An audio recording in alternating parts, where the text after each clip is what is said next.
white supremacy is not about being in the KKK. Exactly. You yourself could hate the KKK and still be a white Exactly. supremacist. Look it up, look up the real definition, and let's get real about what that really means. It means that you have bought into the lie that was told 400 some odd years ago that whiteness is better.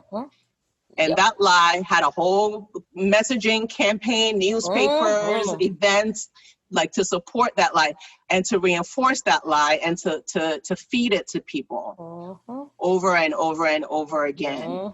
So that's a real thing that happened. It happened with law. There was a time in this country when it became a country, it became the United States, where you couldn't be a citizen unless you were white. It's documented and on paper. So whiteness is a thing in terms of the advantages that it gives you.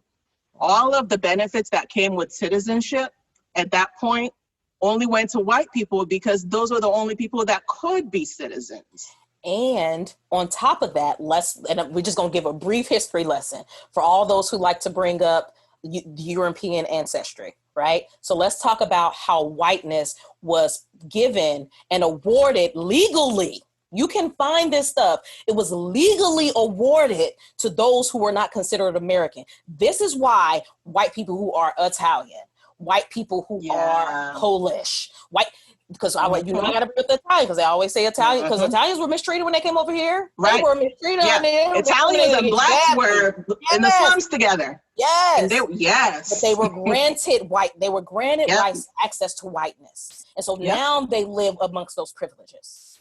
Yeah. So it's you have to understand that whiteness is it's like a chip. You know, like some people get it and certain people don't, and that chip gets you access to certain things. But when you but there's a cost to it too. So for white people that can actually trace their European ancestry, there's a cost to like signing on and taking that chip and signing on to whiteness because you have culture too that you've lost along the way. And I think some families do a good job of retaining their European culture and their heritage, but there's a cost to agreeing and coming into whiteness in the United States. And that's something that people don't talk about that much either.